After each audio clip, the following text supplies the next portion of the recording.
You're the doctor on call and you get called about a patient who's an AFib with RVR. This one can be confusing at times and requires some nuance, so let's talk about it.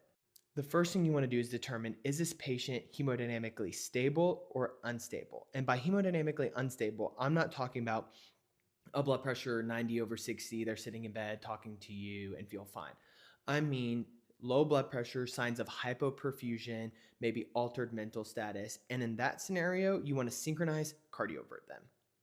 Now, if they're stable, then you want to determine, is this new onset AFib or does this patient have a history of AFib and they're on chronic anticoagulation?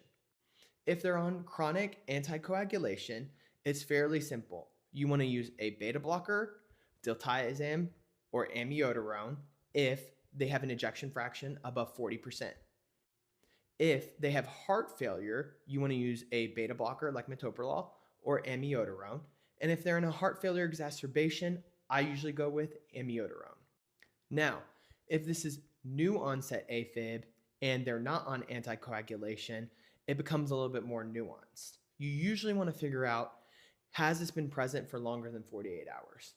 Oftentimes, this can be difficult because patients may not realize they've had AFib in the past, and you really need to get a detailed history and to understand. And they may be like, actually, well, I have been having palpitations, and so it's been present for more than 48 hours. If that's the case, you want to pursue a rate-controlled strategy, meaning you want to go for a beta blocker like metoprolol or a calcium channel blocker like diltiazem if they have a normal ejection fraction and don't have heart failure. If they have heart failure, you want to go with metoprolol or digoxin.